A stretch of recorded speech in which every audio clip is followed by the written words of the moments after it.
Buenas tardes, continuamos con nuestro sexto curso prerural en nuestro módulo de pediatría. En este módulo tenemos la charla Líquidos y electrolitos en pediatría a cargo de la doctora Linda Juliana Henao Torres. La doctora Linda es médico cirujana de la Universidad Cooperativa de Colombia, médica pediatra de la Universidad del Rosario y se ha desempeñado también como docente en el área de semiología en la Universidad del Rosario.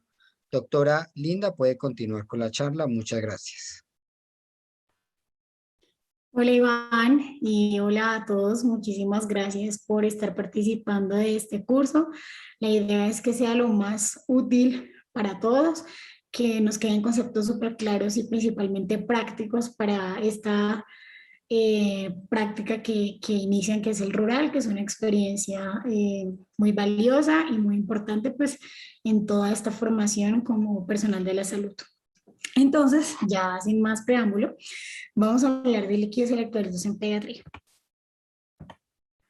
Como una parte introductoria, recordarles que es vital realmente saber de este tema, pues hace parte de una de las piedras angulares dentro de todo el manejo en la población pediátrica, especialmente en pacientes hospitalizados, pero sin dejar de un lado también los pacientes que podemos encontrar en consulta externa o en nuestros niveles de atención, dependiendo de la complejidad.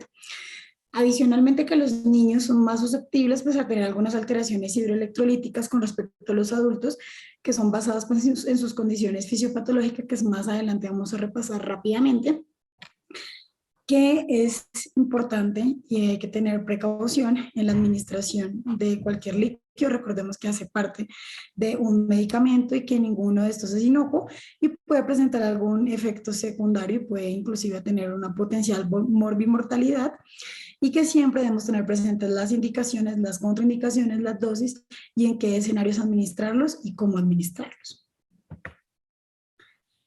Aquí es rápidamente como para recordarles que dependiendo del grupo etario tenemos una composición corporal de agua diferente.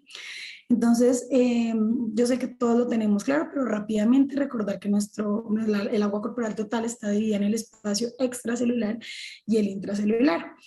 Es importante saberlo porque cuando los niños recién nacen, estando en esos primeros 30 días de vida, pues sabemos que pueden llegar a ser casi que un 70, un 80% de porcentaje pues, total de su peso corporal de agua, y que a medida que van creciendo, pues van teniendo menos porcentaje, como lo podemos ver aquí en la tabla, hasta llegar al 60%, que ya es en la adultez. Igualmente, cómo es el porcentaje del peso corporal dependiendo del compartimiento, es extracelular y es intracelular. ¿Y por qué es importante tener presente esto? Porque, por ejemplo, la composición del líquido extracelular difiere del intracelular pues, por todos los mecanismos de transporte activo que se pueden localizar en las membranas celulares. No olvidar que el catión predominante en el espacio extracelular es el sodio, que es la concentración que manejamos, pues el rango de normalidad va a ir de 135 a 145, con un anión de cargas negativas predominante que es el cloro, a diferencia de nuestro espacio intracelular, donde el catión predominante es el potasio, que más o menos hasta una concentración de 150.000 equivalentes litro.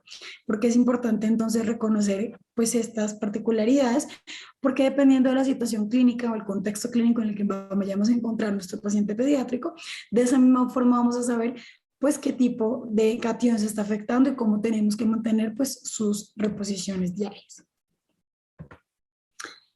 El balance hídrico, entonces, a su vez, es importante recordar pues, que, como bien sabemos, depende pues, de toda la función renal, de la hormona antidiurética, el sistema renina, angiotensina, aldosterona y el péptico auricular natriurético. Porque es importante recordar como estas características fisiopatológicas, porque en los niños los riñones van a concentrar un poco menos que en los adultos, casi que en los recién nacidos pueden estar aproximadamente en 700 miliosmoles por kilo, a diferencia de los 1200 que pueden tener los adultos. Y que a medida que van creciendo, más o menos hacia los 6 meses, 12 meses, es que pueden alcanzar completamente pues, esta capacidad de concentrar. Adicionalmente, pues las otras hormonas de todo el sistema renina, angiotensina, aldosterona, que finalmente todo esto lo que nos va a ayudar pues es a mantener la homeostasis sanguínea y todo pues el equilibrio hidroelectrolítico, y con esto pues las funciones directas que tenemos sobre las resistencias vasculares periféricas, la presión y con el volumen intravascular. Teniendo estas características siempre en consideración, recordando que entre más prematuro nuestro paciente, pues van a estar un poco más inmaduros estas funciones, vamos a poder darles pues el manejo adecuado, la indicación adecuada, saber qué líquidos utilizar y cómo utilizarlos. ¿Qué es importante en los niños? Reconocer entonces que este balance hídrico es lo que tienen de ingresos, lo que tienen de egresos, y no olvidar que especialmente en los niños lactantes, en los recién nacidos y lactantes menores, tenemos las pérdidas sensibles que se pueden aumentar por dificultad respiratoria, pues por el aumento del esfuerzo respiratorio, por fiebre, por la fototerapia y por otras condiciones que me aumentan las pérdidas y hacen a los niños mucho más lábiles a deshidratarse que a los adultos. Entonces estos ingresos, recordemos siempre, todo lo que sea por vía oral, por vía parenteral, la producción endógena de agua. A nivel de egresos, pues entonces tenemos la diuresis, el gasto fecal, las pérdidas invisibles de las cuales ya les expliqué, y que siempre también valorar el contexto y el lugar en donde se encuentra nuestro paciente para saber si también pues por medios ambientales le podemos sumar a las pérdidas insensibles. Aquí, para que lo tengan a la mano, y también es muy fácil tener estas tablas en sus dispositivos electrónicos, es que en pediatría casi siempre utilizamos 10 kilos como ese punto de corte. Menores de 10 kilos utilizamos unas fórmulas, utilizamos unos valores, mayores de 10 kilos otra.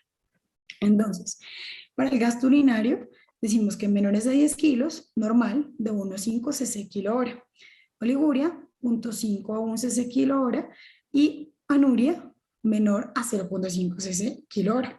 Cuando son mayores de 10 kilos, utilizamos siempre esto por superficie corporal. Entonces, decimos que diuresis normal va de 20 a 80 cc por metro cuadrado hora, oliguria de 12 a 20 y oligoanuria menos de 12. Las pérdidas insensibles también es importante calcularlas. Yo sé que a veces como estamos acostumbrados durante toda la carrera a ver adultos, como que se nos olvida un poco sacarlo. Cuando estemos frente a un niño, siempre por favor les recomiendo hacerlo. Menores de 10 kilos podemos utilizar de 30 a 40 cc kilo hora. Si se dan cuenta pueden utilizar 30, 31, lo que sea. Yo siempre trato de irme por 40, porque usualmente si son pacientes con algún problema respiratorio o tienen fiebre o están llorando o están agitados, van a tener sus pérdidas aumentadas. Entonces siempre me trato de ir por el número mayor. Y si es mayor de 10 kilos, de 300 a 400 cc por metro cuadrado día. Igualmente nos podemos ir con el número mayor. ¿Qué tipos de soluciones hay? Entonces, recordemos que tenemos las isotónicas, las hipotónicas y las hipertónicas, y realmente pues todo esto lo que nos habla finalmente pues es como de esa concentración de milosmoles que tienen aquí descrita en comparación con la del plasma. Entonces las isotónicas sabemos que la cantidad es igual de partículas osmóticamente activas que en el espacio extracelular, por lo tanto permanecen dentro de ese espacio extracelular. Y vemos entonces aquí que como las cargas son muy positivas, entonces mantiene pues como el equilibrio y la estabilidad. Las hipotónicas, pues entonces hay menor concentración de estas partículas que en el líquido extracelular, de tal manera pues que van a pasar al espacio intracelular causando un edema celular. Y lo vemos aquí, entonces lo que hacen es que el agua se extravasa y pues se ocasiona el edema. Importante este tipo de soluciones que son inadecuadas para la reanimación hídrica, que pueden inclusive llevar a colapsos vasculares, pues justamente por ese edema celular, y que puede llegar a aumentar la presión intracraniana, por lo cual pues también hay que tenerlo presente en caso de algún paciente que consideremos que pudiera llegar a tener alguna alteración neurológica. Y las hipertónicas entonces son esas soluciones que terminan arrastrando los líquidos del espacio intracelular, expandiendo el extracelular, o sea, como deshidratando la célula. Entonces vemos que la célula queda como una agua pasa porque todas el agua se va para entonces al espacio extracelular. Aquí es importante recordar dos conceptos, y es la osmolaridad y la tonicidad. Tonicidad, que se refiere a la concentración de sodio encontrado en el fluido. Entonces ahí podemos saber, dependiendo del sodio, pues si son si están pues hipotónicas o no, dependiendo de la concentración. Y la osmolaridad, que va a describir la cantidad de material osmóticamente activo, que no solamente es el sodio, sino también nos puede hablar de la glucosa. Por lo tanto, pues una solución puede ser isosmolar o incluso hiperosmolar, pero aún así ser hipotónica, dependiendo de la concentración de sodio. ¿Y por qué es importante? Dependiendo del tipo de solución que vayamos a escoger, estas tablas también las tenemos a la mano porque es muy difícil de aprendernos, saber cuánto tiene en concentración de sodio, de potasio, de glucosa, de lactato, dependiendo de la que escojan, porque esto nos va a servir bastante cuando hagamos ejercicios y hagamos la reposición pues de alguno de estos electrolitos. Entonces, como vemos aquí, por ejemplo, la solución salina normal al 0,9% que utilizamos con muchísima frecuencia, vemos que la osmolaridad de 308, un poco muy parecida a la del plasma, con una concentración de sodio que tiene por litro 154.000 equivalentes, que en cuanto a la osmolaridad comparada con el plasma es isosmolar, muy parecida a 290-300, que es la del plasma, y la tonicidad, que es lo que se refiere a la membrana celular y a la concentración de sodio que vimos, pues es isotónica, que mantiene las cargas equilibradas entre espacio intracelular y extravascular y pues nos ayuda a mantener el equilibrio. Por eso este tipo de soluciones son las que preferimos a la hora de realizar alguna reanimación hídrica. Entonces, varios artículos en el paso de los años pues han querido como, bueno, pero entonces, ¿cuál es el líquido endovenoso ideal? ¿Cuál es lo que deberíamos utilizar? Y pues varios autores han propuesto que realmente es el que menos efectos adversos le presenta al paciente. Es decir, el que sea más fácil de poder identificar y con el que nos sentamos más cómodos. Entonces, uno, efectos adversos menores. Dos, que la composición química sea lo más parecido al líquido extracelular, digamos que lo más parecido a nuestro plasma. Que el metabolismo y la excreción de este fluido sea completo, que no se acumule en los tejidos, que en momentos de deshidratación extrema, en donde hay que hacer reanimaciones importantes, vigorosas, pues no se nos vaya a quedar parte del medicamento, porque estos son medicamentos en los tejidos, que no produzca efectos adversos metabólicos o sistémicos, y lo más importante, pues que sea costo efectivo, que sea algo que tengamos en los centros de salud o en los lugares en donde estén. Entonces yo les recomiendo que cuando ustedes lleguen al hospital donde van a hacer su rural, siempre pregunten qué líquidos tienen en la mano.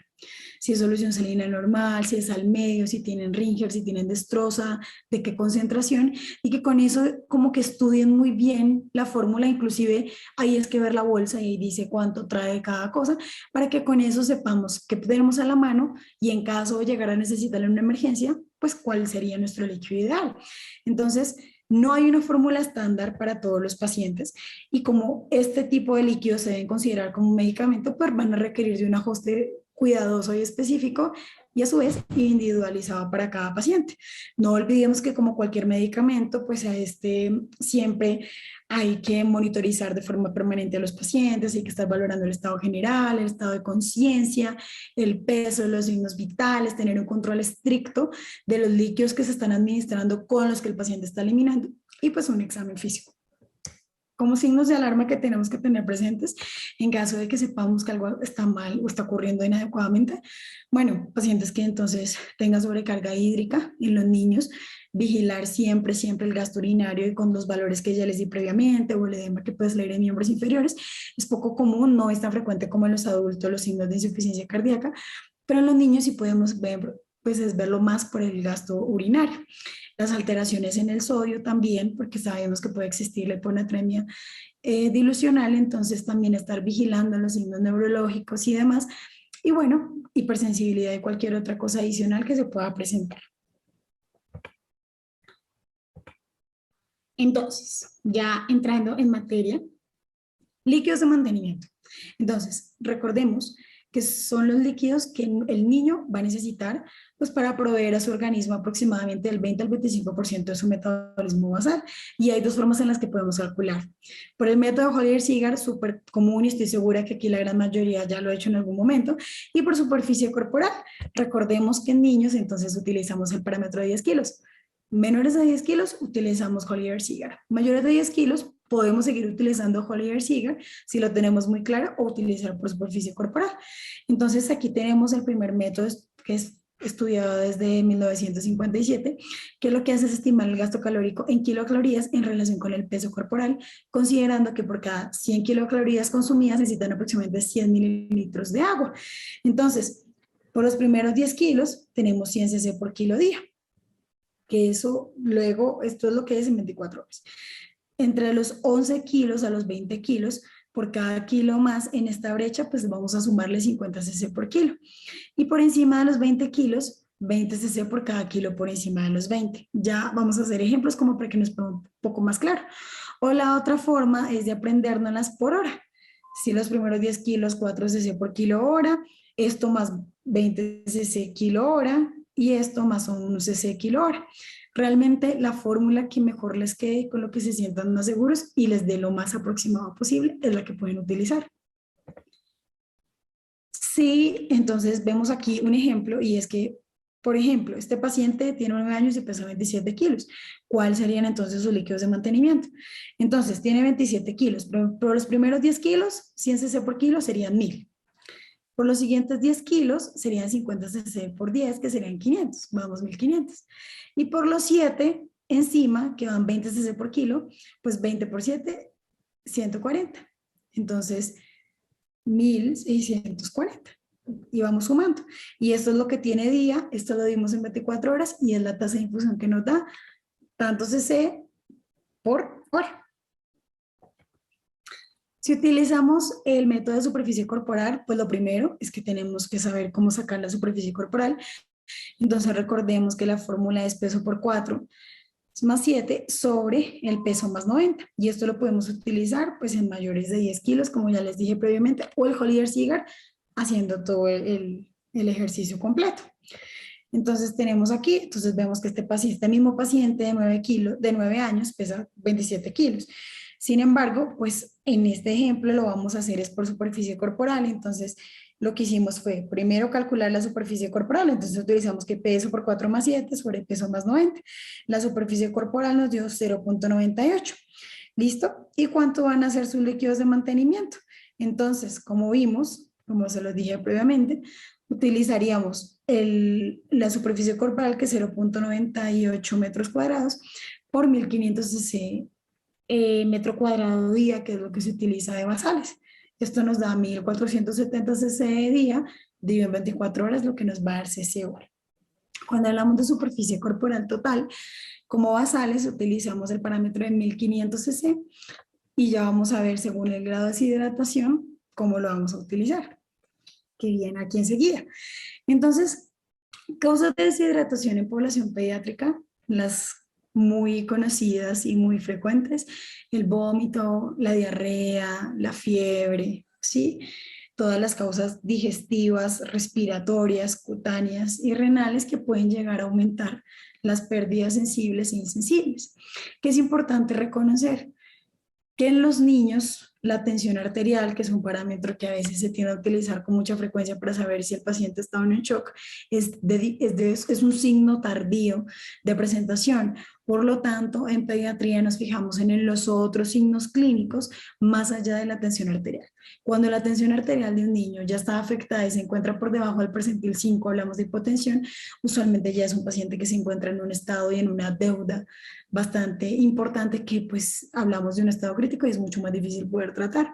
Por lo tanto, tenemos que llenarnos de otras razones. Entonces, por ejemplo, cuando son muy chiquitos, que estén muy inquietos, que estén muy irritables, pilas con el niño que esté somnoliento. Ya desde que hay alteración del sensorio nos habla de que puede estar ya en una deshidratación moderada severa. Y los niños más grandes también pueden estar irritables, pueden estar muy sedientos, pueden estar sudorosos, cianóticos. Recordar los pulsos, siempre ver cómo está la parte del patrón respiratorio. En los niños más chiquitos, en los lactantes menores, la fontanela anterior. Evidentemente por las cifras de tensión arterial, que aquí se las dejé dependiendo del grupo etario, si son neonatos, si son lactantes menores o si ya son mayores de 1 año hasta los 10 años. Los ojos, si se ven hundidos, preguntar a la mamá si llora con lágrimas, preguntar a la mamá si lo ve más pálido, revisar la mucosa oral, ver la lengua, ver las manitos si se sienten fríos. Acuérdense del gasto urinario, preguntar a la mamá cuántos pañales normalmente usa y cuántos ha estado utilizando las últimas 24 horas. A veces ellas no tienen muy presente que vienen haciendo menos gasto urinario, entonces es más fácil objetivizar como cuántos pañales está utilizando o ha utilizado las últimas 24 horas. Siempre preguntar entonces lo del llanto, si es llanto con lágrimas o no, si el niño está tomando con bastante intensidad, está muy ávido, está muy sediento, o al contrario ya no quiere recibir nada. Vamos a ver el llenado capilar y los demás signos clínicos que nos sirven. Sin embargo, con esto lo que quiero dejar de mensaje es que no hay que esperar a que los niños estén hipotensos para decir que están en deshidrataciones moderadas, severas o en shock. ¿Listo? Lo más importante es llenarnos de la historia clínica, de todo el cuadro en el que está, que recordemos que entre más pequeños, mayor riesgo de deshidratación porque su porcentaje de agua corporal total es mucho mayor, son más agua, pierden mucho más fácil el agua, y que hay otro tipo de signos clínicos como inclusive la irritabilidad que nos puede hablar de que el niño ya está en una condición de deshidratación importante. Este estudio básicamente es solamente para mostrarles como la sensibilidad, la especificidad de las características clínicas y es para que nos demos cuenta que realmente, por ejemplo, el estado general para la población pediátrica es súper importante. Hay que creerle a las mamás. Cuando una mamá le dice a uno que no ve a su niño bien, lo ve deshidratado y lo ve apagado, hay que creerles. Ellas son las que están 24 horas con ellos. Entonces, si ellas nos llegan a decir eso, hay que creerles, hay que buscar, hay que examinar bien, hay que hacer un examen físico súper juicioso, de pies a cabeza, eh, que tiene, si nos damos cuenta, su sensibilidad pues, es mucho más alta, si bien su especificidad no tanto, pero sí nos ayuda como de entrada, por lo menos, ir agarrando como fácilmente los niños que pueden estar más malitos. Igual los ojos hundidos, las mucosas secas y bueno, estas otras alteraciones. En especificidad, perdón, no olvidemos el signo del pliegue, que es cogerle la pielecita al bebé, de la pancita o de la manito, les hacemos así y se queda ahí. Más de 2 segundos se queda. La idea es que vuelva nuevamente, pero si se queda ya nos habla de deshidratación, que tengan un patrón respiratorio normal o que su llenado capilar se encuentre prolongado. Entonces, ¿cómo vamos a hacer la reposición de líquidos? Entonces, la reposición de líquidos siempre se empiezan con los basales, Collier-Sigar o superficie corporal, más las pérdidas por deshidratación, más las pérdidas insensibles. Entonces, si son menores de 10 kilos, tenemos grado 1, grado 2, grado 3. Grado 1 decimos que es el 5%, grado 2 el 10% y el grado 3 es el 15%. Es decir, 50 cc por kilo, 100 cc por kilo, y 150 cc por kilo. Si son mayores a 10 kilos, utilizamos entonces 3,6,9%, que se traduce en 30 cc por kilo, 60 cc por kilo y 90 cc por kilo. Si lo utilizamos en metro cuadrado de superficie corporal, decimos que entonces desde grado 1 utilizamos 2000 cc de metro cuadrado, de 2000 a 2500 metro cuadrado y 2500 aquí, de 2500 y más por metro cuadrado.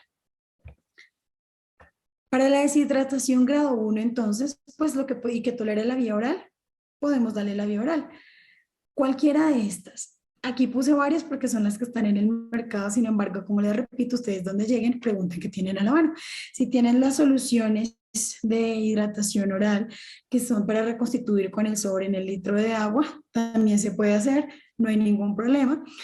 Sin embargo, lo importante es que sepamos con cuáles contamos y sepamos cómo prepararlas. Entonces, pues esto es muy clásico, sabemos los planes de rehidratación que están establecidos también dadas nuestras condiciones de salud pública en nuestro país. Tenemos el ABC, que es el que se le puede administrar por vía oral, que es esa rehidratación en casa que le podemos hacer con las salas de rehidratación oral en sobre o cualquiera de estas del mercado, que la idea es dar más líquidos de lo usual pues para poder mantener ese balance hídrico entre lo que consume y con lo que elimina lo más estable posible, que continúe con la alimentación complementaria o la leche materna o lo que sea que se le esté administrando al niño y siempre vigilando los signos de alarma. ¿Listo?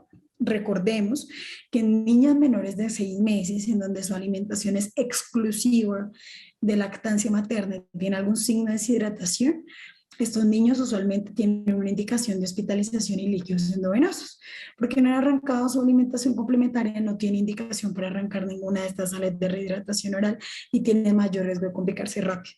Entonces estas sales las utilizamos desde los 6 meses en adelante, en donde adicionalmente pues a la leche materna tiene su alimentación complementaria. Aquí vemos también, pues esto también nos sirve de todas las fórmulas que tenemos en el mercado, pues cuánto tienen de concentración de sodio, potasio, la osmolaridad al plasma y demás. Y es importante aquí recordarles que lo ideal es que cualquiera de estas que utilicen sea una concentración por encima de 60.000 equivalentes, porque finalmente no es solamente el sodio, sino también la concentración de glucosa, lo que ayuda a nivel intestinal para que haya un adecuado intercambio iónico y todo lo que les expliqué al inicio para mantener la estabilidad, pues, tanto en el espacio extracelular como en el intravascular. Cuando estamos en la deshidratación grado 2, entonces, bueno, si no se pudo orar, nos vamos al plan B, que es, listo, lo vigilamos, no nos toleró la vía oral, entonces lo que podemos empezar a hacer es valorar si efectivamente nuestro paciente no nos tolera, dando estas medidas que es al menos como asegurándole una ingesta de 50 a 100 cc kilo en 2-4 horas y adicionarle 5 cc por kilo por cada vómito. Si no tolera, pues pasaríamos entonces al plan C, que es el plan endovenoso. No olvidar que también existen las ondas nasogástricas que en algunos casos pudiera llegar a utilizarse. El grado 3, en la deshidratación grado 3, son pacientes menores de 3, 6 meses con emesis persistente, híleo, alto gasto fecal, con alteración de la conciencia que consideramos que está en shock.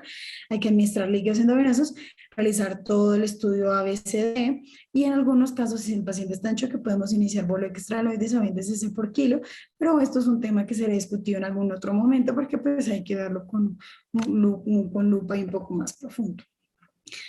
Bueno, en cuanto a los electrolitos, aquí básicamente me basé en el sodio, que es como lo que más frecuente van a ver ustedes. Y aquí recordar los valores que usamos son los mismos de los adultos para definir cuándo estamos en hiponatremia o hipernatremia y cuáles son entonces los requerimientos basales de estos mismos. En cuanto al sodio, entonces sabemos que la hiponatremia es menor a 135 y que pues las concentraciones séricas de sodio y la osmolaridad van a regularse por el mecanismo de la sed, por la hormona antidiurética y por el riñón. Y que toda la sintomatología puede ser de instauración rápida y que principalmente son síntomas neurológicos y que por eso siempre hay que estar valorando el estado de hidratación del paciente. Aquí yo les dejo a estos como para que tengan presente, no vamos a entrar en materia, pero pues sí, para que tengan como en su cabeza cuando nos enfrentemos a alguno de estos escenarios. Aquí también, como el SIAD o el síndrome de cerebro perdedor de sal, también como que no lo olviden y se los dejo en la presentación para que lo repasen, pero realmente lo que quiero que nos quede es cómo vamos a tratar. Y lo que es dependiendo de la causa. La gran mayoría de las veces es por estas pérdidas que les conté, por la diarrea, por el vómito, por la fiebre, por dificultad respiratoria, que los niños pierden agua. Entonces esto los puede llevar a tener alteración per se de los electrolitos. Entonces, reglas importantes. Nunca vamos a corregir más de 10.000 equivalentes por kilo, más de 10.000 equivalentes día en las primeras 24 horas y no más de 18.000 equivalentes litro en las siguientes 48 horas por el riesgo de generar la mielinolisis póntica. ¿Listo? ¿Por qué es importante? Porque estas son reglas que tenemos que tener presentes a la hora de hacer nuestra corrección de electrolitos. Entonces, todas las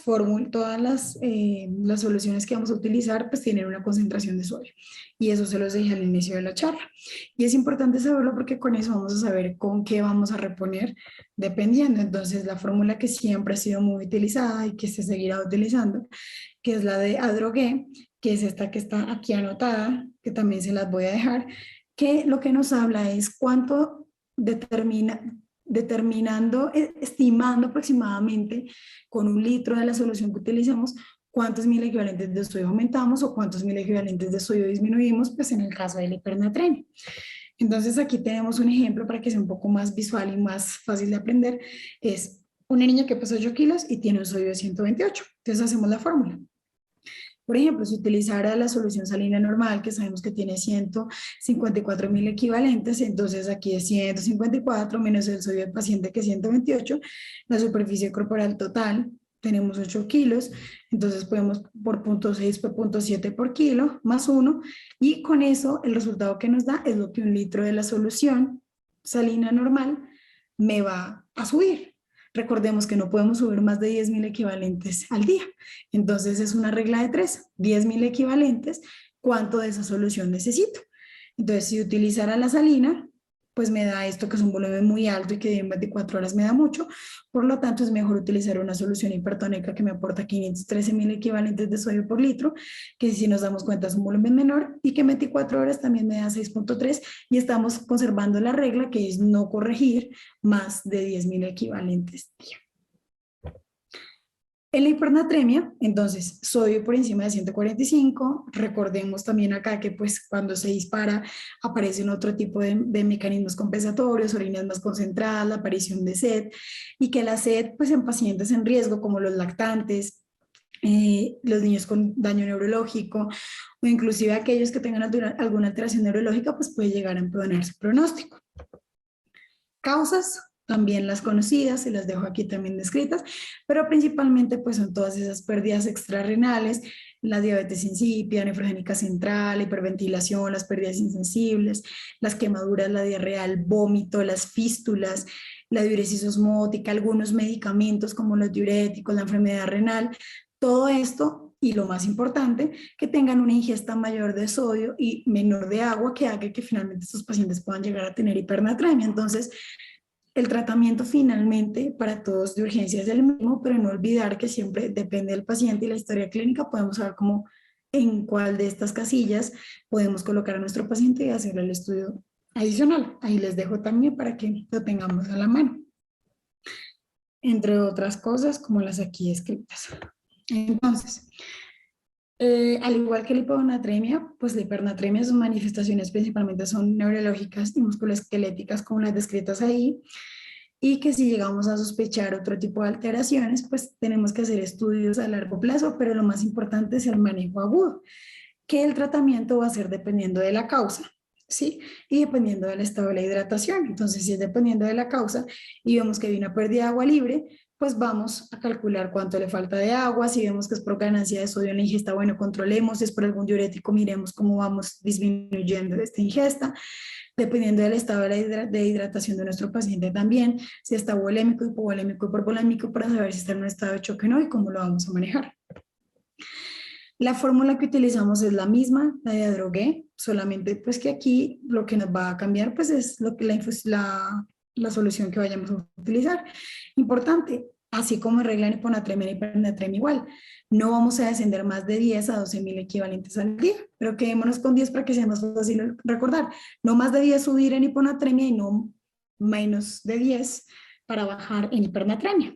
Entonces, acá vemos un ejemplo, 8 kilos con sodio de 155. Entonces vamos a utilizar la solución salina al 0.45%.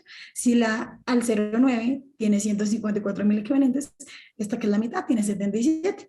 Entonces, el sodio de la solución 77 menos el del paciente 155 sobre la superficie corporal total más 1. Esto es lo que un litro de esta solución nos va a bajar. Recordemos que vamos a bajar 10.000 equivalentes. Hacemos regla de 3. Entonces, ¿cuánto necesitamos de esta solución? Dividimos en 24 horas y nos da esto. Y si quisiéramos utilizar dextrosa, que no tiene nada de sodio, es decir, 0 menos 155, pues hacemos lo mismo. ¿Cuánto de esta solución vamos a utilizar? Lo dimos en 24 horas y nos da el valor. Esto es importante saberlo y es una cosa que también les quise traer acá y recordar como cuánto tiene una ampolla de natrol y cuánto tiene una ampolla de catrol. Recordemos que natrol tiene 10 ml, cada ml tiene 2.000 equivalentes y asimismo viene la ampolla de catrol. ¿Y esto por qué es importante? Porque aproximadamente, según como les dejo aquí, que es esas fórmulas magistrales que a veces utilizamos de dextrosa al 5 más 20 cc de natrol más 5 cc de catrol, está basado en esto y es que aproximadamente 20 cc de natrol son 40.000 equivalentes en 500 cc, es decir, 80 en un litro, que esto equivale aproximadamente a los requerimientos basales de sodio. Y en potasio, 5 cc de catrol son 10.000 equivalentes en 500 cc, es decir, 20 en un litro, que es también los requerimientos. ¿Y esto por qué? En el caso de que de pronto uno se confunde y no supo hacer la fórmula, este tipo de fórmulas, como ya anotadas, sabe uno que al menos los requerimientos basales los va a dar. Lo importante es reponer cuando tenemos alguna de estas alteraciones electrolíticas. Y aquí, por terminar, este es un ejercicio que realmente se los dejo para que lo puedan hacer en sus casas, súper fácil. y es que tiene 4 años, 16 kilos, diarrea y vómito. Estos son los signos vitales descritos. Vemos acá el examen físico: sediento, alerta, ojos hundidos, el llenado capilar de 2 segundos, el pliegue desaparece lentamente y las mucosas están secas. Así de primera vista uno dice, no, claro, ya, identificamos el estado clínico, qué grados de hidratación tiene. Entonces, si lo vemos así, podemos decir que tiene un grado de hidratación 2. Listo, vamos a empezar a calcular los líquidos a aportar. Entonces, vamos a hacer Collier-Sigar, si queremos, o podemos hacer por superficie corporal, pues por metro cuadrado, y con eso saber. Y después de tener eso, vamos a escoger la mezcla. Entonces, podemos utilizar la destroza al 5% en solución salina normal, más 5 cc de catrol, o podemos utilizar la opción de lactato de Ringer, o la opción que tengamos que sea la ideal para este tipo de paciente, dependiendo del contexto en el que nos encontremos. Entonces, aquí yo lo hice, pero la idea es que ustedes lo hagan en sus casas, con eso hagan el ejercicio completo y podamos saber cuánto le tenemos que dar al paciente. Calcularlo como opción 1, pasar todo en 24 horas, o como opción 2, que es dividirlo en 2 y esa primera mitad pasarla en 8 horas y lo siguiente restante en 16 horas, que también es una forma. Y también, pues, cómo hacer el ejercicio de la orden médica, y es opción 1, si lo vamos a pasar cuánto en 24 horas, y la opción 2, si vamos a pasar la primera mitad en las primeras 8 horas y la otra mitad en las siguientes 16 horas. No se olviden que esto también es fundamental, que ustedes se pongan de acuerdo, muy así como muy equipo, con su personal de enfermería, con todo el personal del hospital, puesto de salud, etcétera, donde estén, para que las órdenes queden claras, ustedes las escriban así claras, y si tienen alguna duda, pues siempre consultar con alguien más. Y con esto termino. Yo sé que este tema es súper amplio, realmente tratar de resumirlo es muy difícil, y pues hay muchos conceptos fisiopatológicos que uno debe tener presentes, pero que para fines de esta charla, la idea es que como que les queden los conceptos prácticos para su desarrollo profesional en el rural. Es de que uno puede quedar muy confundido y que uno no sabe si llorar, si reír, si llamar, si no hacer, pero mi recomendación, que ya estuve ahí, es que pidan ayuda. Si no están seguros, pidan ayuda, llamen, no se vayan a embolatar o a estresar, o no se vayan a complicar si no están muy seguros. Mi correo electrónico, el institucional, pues lo voy a dejar con todos los organizadores del curso, en caso de que lleguen a necesitar alguna orientación pediátrica, por supuesto, desde este tema al tema que ustedes quieran, cuentan conmigo a la orden. La idea es que hagamos una comunidad muy grande y muy bonita aquí entre todos para que nos podamos colaborar. Espero que terminen de pasar una buena tarde y que el resto de charlas también las disfruten bastante y les saquen provecho al máximo. Si tienen dudas o preguntas, pueden escribirme a mi correo electrónico y quedo pendiente. Gracias. Muchas gracias, doctora Linda. Estamos seguros de que su conocimiento es y será de gran ayuda para nosotros. Mil y mil gracias por compartir su conocimiento con nosotros. Gracias a ti, Iván, y a todos los organizadores.